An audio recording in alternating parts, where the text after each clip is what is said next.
రేయ్, నువ్వంటే ఇష్టం లేదన్న అన్నిసార్లు చెప్పినా సిగ్గు లేకుండా ఏం మొహం పెట్టుకుని వస్తున్నావో నాకు అర్థం కావట్లేదు. ఎగ్జాక్ట్లీ సార్, నాకు అదే అర్థం కావట్లేదు. నేను ప్రపోజ్ చేసిన దగ్గర నుంచి కనబడినప్పుడల్లా వెళ్ళిపోమంటుందే తప్ప మీరన్నట్టు నేనంటే ఇష్టం లేదని ఎప్పుడు చెప్పలేదు సార్.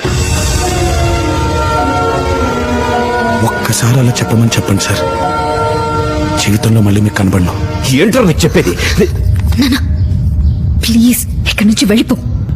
చూసారా సార్, ఇప్పుడు కూడా ఇక్కడి నుంచి వెళ్ళిపోమంటుందే తప్ప నేనంటే ఇష్టం లేదని చెప్పట్లేదు. అందరికీ లైఫ్ పార్ట్నర్స్ ని వెతికే నువ్వు నీ జీవితంలో మాత్రం ఆ పర్ఫెక్షన్ మిస్ అవుతు ప్రియా.